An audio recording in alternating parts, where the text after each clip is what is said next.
Hey y'all, it's your girl A Rich Book from For the Love of Millennials, and we are back with a dope collaboration today. We got Manny G from Dope On Demand Podcast. So, what's up, Manny? How you doing? What's in a cup? You know, fruit punch. Shameless plug. Minute Maid, if you ever want to sponsor. Yo, Minute Maid. Okay, cool. So, when a cup is red, who puts Minute Maid in a red cup? Why would I drink out the bottle? That's so unprofessional. To drink out of a bottle? You know? That's unprofessional. Okay, I'm here to support you. He got his leg crossed. We got Pop in the building. Hey. You know what I'm saying? Hey, talk about the Sugar Daddy Slim. Hey, you women who need your rent paid next winter, I'm out here. He said next winter, not this winter. Nah, it's the winter 2021. Hey, that COVID, man, it's serious, taking lives, man. I ain't trying to, you out here paying rent. I pay your rent, then my life gone. Like so you're thinking about the long term, right? Because if I pay your rent this month, it's not guaranteed next month because COVID out here. Okay. You know what I'm saying? You can't just be out here just splurging, I need you to go. It's a splurge. One month rent is a splurge. Yeah, it's a splurge. These women out here living lavish. Y'all know A Richie, but For the Love of Millennials, always talking about don't you generalize women. Don't generalize us. All right. Y'all, you just generalize it. So I'm gonna sit back and let you continue with your generalization. How? Because it's like these, y'all women live in these y'all don't live like the normal average type of women. Well, I won't say average because my price range, a lot of people call me cheap. Okay. Because I feel like the average. Okay, so these women that you're talking about, do they provide this lifestyle for themselves?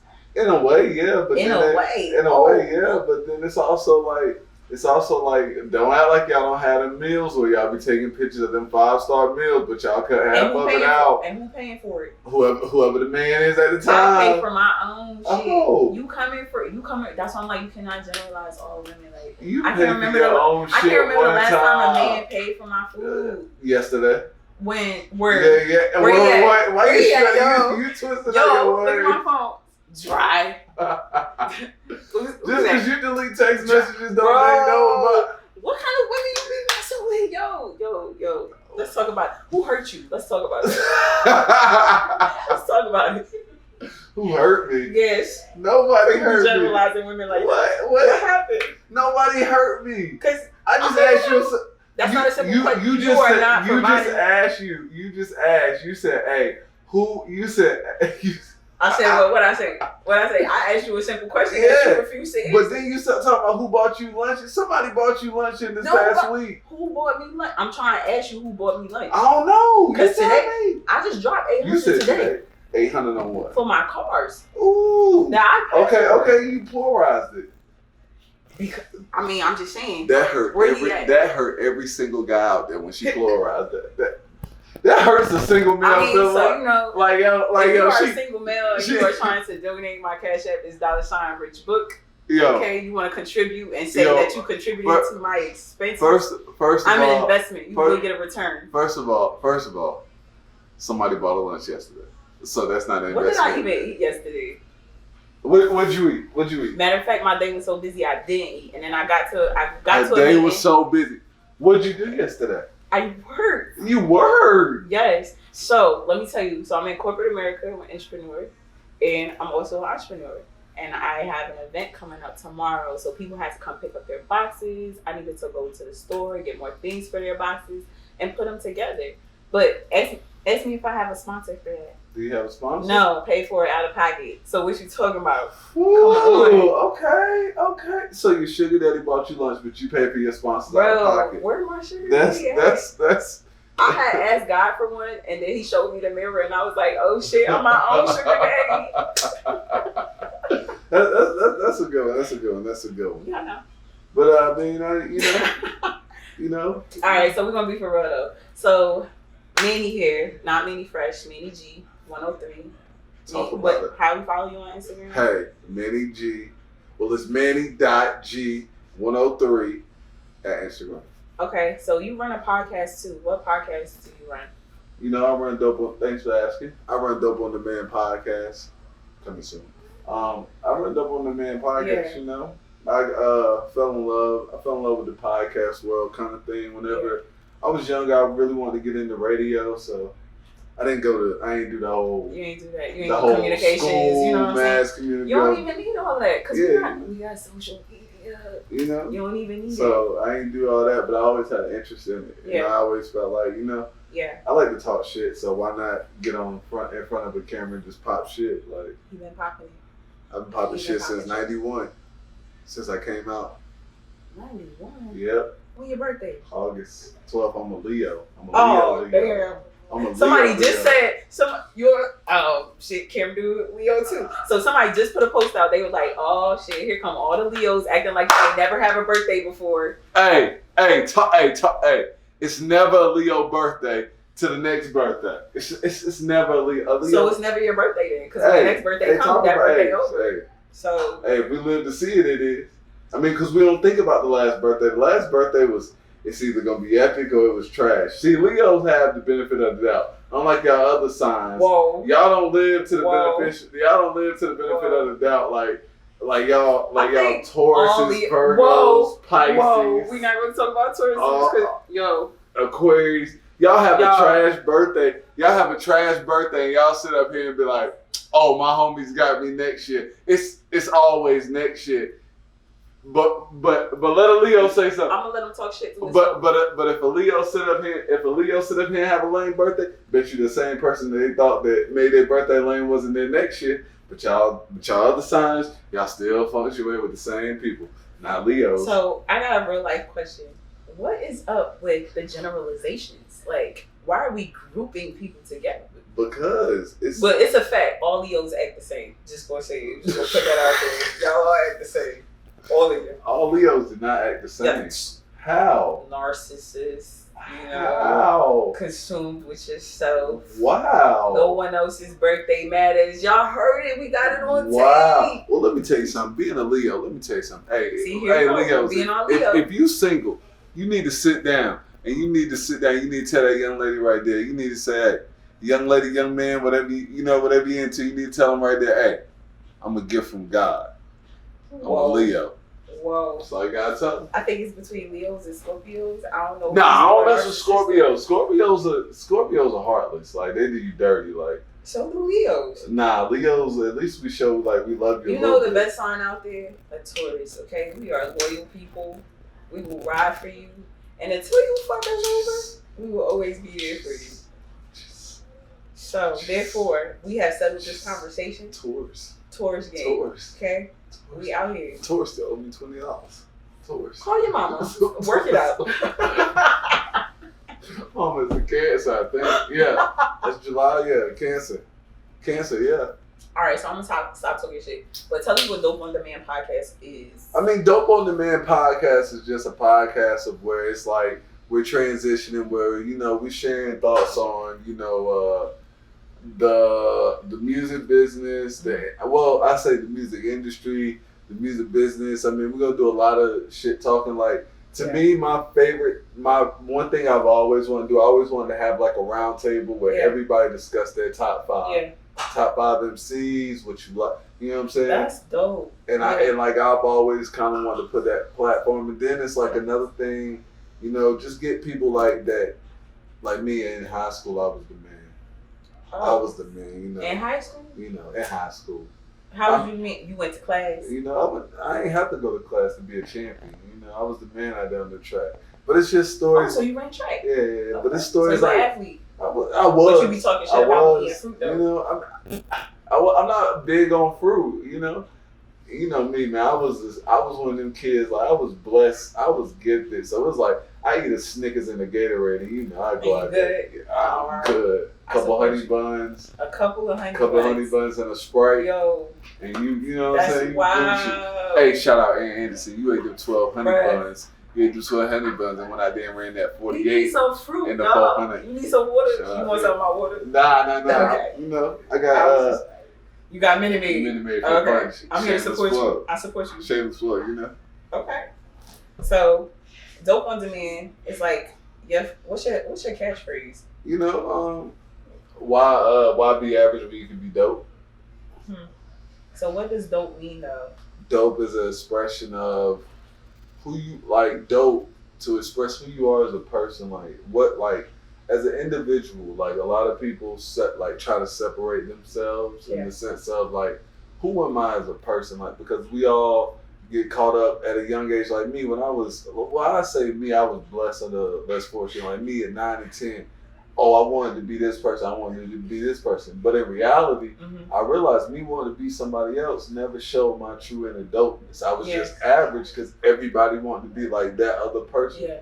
But me going down that road being different, being, yo, I'm not going to do this because everybody else doing it. Doing that, you know, creates your dopeness. Your authenticity, your individuality is what creates your dopeness. I love that. So, guys, if you don't know, those of you watching do know, some of you don't know, For the Millennials podcast is exactly that. It is a platform created to inspire and empower and uplift melanin-enriched millennials, connecting them with dope people like Manny G here, sharing their journey, sharing their path, going after things that they so desire, and that reciprocity of empowerment. So if Manny can do it, even though he eats Snickers and Sprite, you can do it to this day.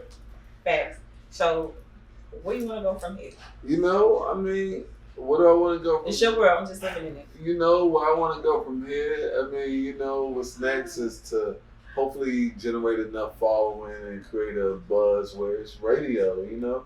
Get on the morning and talk my shit every morning. Yeah. You know, get on there, you know, make people feel good like I'm trying to do now. Cause you're doing it. Cause you're gonna laugh. You're gonna laugh. You're gonna laugh during this. Are they laughing with you or at you? Hey man, they laughing. They doing both. Cause she thinks she laughing at me, but y'all laughing with me because let me tell you something. What? Let me tell you something. Minute Maid sponsor this. Chill out. Chill out. You kept... Okay, I told him I wasn't going to say this, but if you've never met a professional capper before, here they are. Cap on. You know, people try to... He capped so hard, he had to uncross his legs. Get that professional, you know? But let me ask you some questions. Okay, all right. Let me sip my water. I don't know. I don't want you to run out of answers. Because first he said I got a sugar daddy. I'm trying to find out where he at. Well, I need one. Nah, she tried to come in here and set y'all up with the okie doke. Try to come in here with the Halle Berry cut from the Flintstones. He really trying to come for you. Hey, she tried to come in here with the Halle Berry from the Flintstones. Try to trick us off. Y'all remember Halle Berry in that movie? Don't act like you don't remember the Flintstones. Hey. Come on, Richie Book. Y'all here trying. All right now. Hey, Richie Book, you better get at it. I'm expensive. Don't get at me. We gonna get back into that because y'all women kill me with that. I'm expensive. Y'all be wanting a handbag. You know. I don't want handbags. I don't want you. I want investment properties. Oh, you want your white man. I mean, shit. That's the only person that can do it. We ain't on that level yet. We still trying to get our mule. We got our 40 acres. We just trying to get the mule. I don't even want the reparations. And hey, give me property. I want ownership. But nah, though. But serious question though. What makes you passionate about podcasting? Though? Like, what makes you want to like say like wake up every day like, hey, this is it. This is what I want to do. Yeah. You know? What's funny is I actually took a year-long sabbatical from podcasting because when I started my podcast in 2018, it blew up so fast. Like, it blew up so fast that I couldn't keep up with it. Like, I had just had my daughter. I was on maternity leave. My brand was going. Everything was happening. I'm talking about I was booked up for the next 6 months. Like, we were pushing out 2 episodes a week. I was editing. I was doing the videos. I was contacting. Like, I needed a whole team. I was running as a whole team. But when I was a kid, I made honor roll. My mom was like, what do you want? And I wanted this green boombox. And so when I got this green boombox, if y'all don't know what it is, it got 2 speakers on the side, and it got a cassette tape. If you don't know what a cassette tape is, Google it. Okay, so I had a cassette tape and had like the CD part to it, and I would record. Like I had a box of blank cassette tapes, and I would always record. And I'd be like, "Yo, it's your girl DJ Amber." that was cool. I was like, "What black girl is named Amber?" I was like the only one. But I was like, "Yo, it's DJ Amber," and I was like, "Yo, I'm gonna be on the radio one day." Fast forward, now we're in a new millennium, and radio really isn't hitting it the way that it is. So it's like podcasting. And I remember my mom used to say all the time, like, "Yo, you talk all the time. Like you only not talking when you sleep." And then from there, like just having conversations with dope individuals like yourself, and then connecting with people, it was like, damn, what if I record my conversations and I push it out for other people to listen to? And that's how I got into podcasting. And why For the Love of Millennials? Because I'm a millennial, right? And there was a time like where we were getting bashed for everything. They was like, "Yo, these kids eating Tide Pods." I'm like, that's Generation Z. Those are kids after us. They're not millennials. That's true. And that's then, true. you know, that's at true. the same time, when it comes to melanin enriched millennials, so black millennials, there wasn't really a lot of positive light around us. The ones who got the highlights had like the 30,000 followers on Instagram or the 10,000 followers. But you got people out here who got 100 followers who are doing the work and who are driving impact. And so my passion is just being able to connect people to new resources, ideals, a way of thinking, situation, laughter, fun, right? So I know it's like a long answer, but you have to express that answer because there's a little girl, there's a guy, you know what I'm saying? There's somebody out there watching this, you know what I'm saying? They need that because they don't know, they don't have that type of guideline of how to get here. Yeah. Because that's just like, myself too, just not make it not about me, but just like myself, like I had to, if I didn't put myself in a platform where I wanted to speak up, where I wanted to do, I would have never met the right people to put me in position to win or position to go for what I was trying to. But that's a very good answer. What's your biggest failures and what what have you learned from your biggest failures? Like in this, like, because generally we just want to be real with people, like, real talk, and all this, real talk. and it's like what your biggest losses in this, because it's like I'm pretty sure you didn't try to do this thing with people, you didn't try to have this people on and all that, and it's just like So I have so many losses and so many failures, and each one of them are significant, but without them, like, this is no cap, because this is my mindset, this is the way I think. For sure. If any of those failures or losses like never happened, I would not be sitting here chatting it up with you. You don't think so? I don't think so. I would be in a completely different world, right? Because if I had not made one mistake, I would be living in Manhattan married to a CFO. You know what I'm saying? I wouldn't be right here. That's very true. So, very true. Everything I feel like is synchronistic, and it leads you down the path where you're supposed to be at the end of the day. So one of my greatest failures, I don't know, like, do you want it like work related, personal? It's anyone that you willing to share. Give us both. What, like, the biggest, like, because when we talk about failures, we're not only talking about failures because they're failures, but we talk about failures because if you don't learn from them, they're not a lesson, and that means you need to quit doing what you're doing. Because every failure, there's supposed to be a learning experience behind it. So, damn, I'm trying to see who's the best one. Like, how to navigate. Dang. We got we got time. We got fix this out.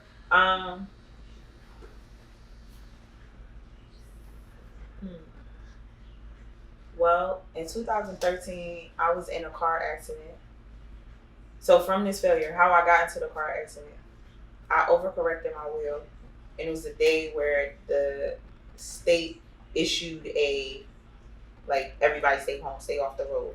And I'm like, nah, I'm about to go to Greensboro. I'm about to get fucked up. It's my homegirl's birthday. I was playing in a basketball tournament, like a fundraising event. Like, I was out here getting it. And then I overcorrected my wheel, woke up in the hospital, didn't know where I was. I lost all my cognitive skills, woke up with a stutter. woke up not remembering anything that happened to me. And they were like, yo, and I was still in college at the time, so I had a scholarship to study abroad in Oxford. Like, I'm talking about London. I had just got back from Africa. Like, I am on top of the world. I was a beast at this time. This gotta hurt too.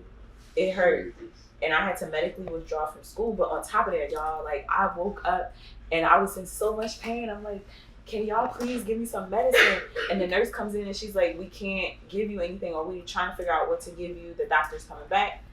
And I'm like, okay, why not? She's like, yeah, because you're well into your first trimester. I'm like, trimester of what? She's like, you're pregnant. And I'm like, pregnant with what? A whole baby.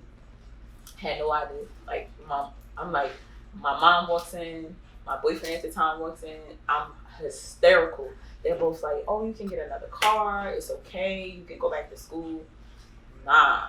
I'm like, yo, I'm pregnant. Like, yo, my life is over. How moms say that though? Because I mean, like, she looked at him. Thank God you alive, right? Thank God you alive. Like, and I can only imagine that talk like that. That you know what I'm saying? Hold on, like wait. Yo, you okay. alive, but wait. Yo. You can't go back to school. You can't do all this. And you pregnant, sis? Yeah. At this time, like, swear to God, I had a large clientele because I'm a licensed cosmetologist. I was working in the school system.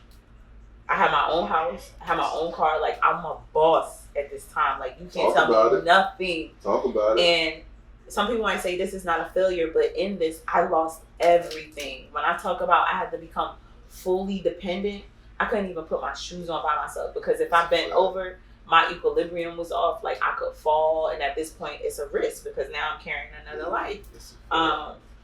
Then I wouldn't speak. For a long time, I walked around with a notepad and a pen so that I could write down shit that I wanted to say, because if I'm talking to you right now, I guarantee you I would start stuttering. And I would get frustrated at myself because I'm embarrassed, frustrated because people know me as this Amber boss ass chick who's doing shit in the community to, yo, she just fell off the face of the earth. What happened but to I mean, you can't. I mean, but you have to understand, we all come with things, because that's just like how you say you had your stuttering problem. Like, for me, I was one of them kids where I don't really get into it, but it's like my mom like told me at a young age, which it always stuck to me, like, you know, like, you were supposed to be one of them children that they said, you know, it was special, had special needs, do all this, cool, whatever. Like, I ain't never really look at it as like, oh, that was like an excuse for me not to be where I was. But it's just like, yo, like, we all had issues as far as that. Because, I mean, I had overglant saliva problem. I used to drool and do all that. And it's like until I was able to control, until I was able to understand it. So it's like, cognizant of it. Yeah, it's true. And I appreciate that. So we're all honest here, you know. We ain't about to say with the failures, no, but really, so everything that I learned, it taught me to be confident in myself, right? To start working on building, and such to the point, like, I used to have to write everything down. My sister, she'll probably watch this and laugh at me, because she would tell me, we would be having a conversation just like this, and she talking about something that happened like 2 years ago, and she like ha and kikiing it up, and I'm laughing with her, and she's like, you don't even remember what happened, dude. And I'm like, nah. She's like, bro, why you laughing then? Because I'm like, you was laughing, so I'm just gonna laugh with you. But with that failure, I've come to learn to ask myself, what lessons did I learn? And I had a meeting earlier, and we talked about this. I'm like, sometimes when we have failures in the States, we ask ourselves a lot, like, what problems do we, or like, what lessons did we learn from it? But also in those good situations, those good experiences, asking ourselves, what lessons did we learn, right? What did we do to get ourselves into this happy moment, in this happy space? But so from that, it was more so about learning to trust other people and allowing other people to do for me. Being right, it humbled me in such a way where I'm like, dang, I have to ask for help. I can't afford my rent to my house anymore, so I need someone to pay my rent until my lease is up. Or I need someone to now take me where I need to go because I'm scared to drive, and I don't have a car. Let's talk about it. For a while, I didn't drive on highways. Like, for a long time, I didn't drive. But now, your sis drive to Texas and back. You know what I'm saying? Peace out here. Hey, H-Town to your city, Bo City. Here you go. Talk about it. Hey, from H-Town to your city, most city. Hey, we'll talk about it. But hey, yeah, man. so that's my failure. Hey, man. And how I overcame it. It was definitely day by day. I like that though. I like that cool. because I mean, it's like because, and this is just like me knowing you and you know, you know what I'm saying. Yeah. But just like you can never tell that happened because of the way you carry yourself and how you build up over your confidence over the years and stuff like that. I appreciate it. You know what I'm saying? So it's like, accidents happen to the best of us. And man, hey, you didn't come out. But we get through it. Hey man, you didn't come out looking like me, so you good. Could have been worse. Yo, hey, this man. nigga here, he crossed his leg. Hey, let me tell you something. Hey. What? Okay, Papa. Hey. Chill out. Yo, what? I'm gonna call you Uncle Chuck. That's what I'm gonna call you. Uncle Chuck? I'm gonna call you Uncle Manny. Uncle Manny. Uncle Manny. Hey, Uncle Manny crossed his leg, y'all. It's Uncle Manny. Hey, that's cool. I'm gonna come in here with an all white. What's the polyester? No. That's polyester with some linen. Linen. That's what it is. Cotton linen. Coming here with the all white cotton linen on. Talking about step in the name of love. Let's step in. Hey, we not supposed to do this. Hey, still gotta hit. We not. Okay. We ain't talking about it. Okay. We ain't talking about it. Okay. We all know he peed on somebody. We don't want to talk about it. He should have been done then. We ain't gonna talk about it. And how I know? Because I watched Dave Chappelle. That's the only way I was in. That's funny. Okay. Another question for you though. What makes you feel inspired or your best self? Like what gets you going? What makes you like, yo, I'm that mother. You know what I'm saying? Like I'm that nigga. That's crazy. So one of the best compliments that I ever got from another woman, matter of fact, just like 2 months ago. Let's big that up because you know women don't compliment other women. So and then somebody else told me this last night when I was giving out my rich book boxes. When she was getting her dinner, when that guy was buying her dinner, this is what was told to her last night. Let's listen. We're here. Let's listen. He crossed his leg. Let's listen. Yo, he crossed his leg. We're live. Yo, Envy, we live. I got that from Ray J when he was on there. He was barking on Fabulous. So I saw that nigga. I'm sorry. So, no, real cat. So the best compliment was, you never make me feel like I'm in competition with you. You've always supported me. And we're in the same field, our businesses align with each other. And I realized you gotta come out of that lack mindset to think that we're competing with other people out here because it's enough for us all to win. And that's the way that I navigate. So every morning, y'all, every single morning, I write down I have a journal. So at the top of the page every morning, I write down my why is to live a life of freedom. And it could be your why any other way because my why could be my children. But what happens when my children turn 18 and they want to live their own lives? Now my why is gone. What happens if my why is someone else outside of myself? Once those outside factors are gone, it's what am I truly living for? But if I'm living a life of freedom, then I begin to think wealth. I begin to think abundance. I begin to think ownership. What's next? And that will influence. So when I teach these seminars, I'm telling people if once you come up and make up in your mind what your vision is for your life, it will influence your friends. It will influence the books you read. It will influence where you navigate, the foods you eat, what you consume. You know what I'm saying? That was a shot. That was a shot. But my why is really just to have the freedom to move and navigate how I want and how I desire, but also to provide the same opportunity and empowerment to other people. Because if I could say just being here, even to talk before we started recording, yo, you got this. What's next? What's new? What's going to move you forward? Those are things that energize me. And the only way to do that unlimited and have no capacity unless I'm I don't want to do it anymore is freedom.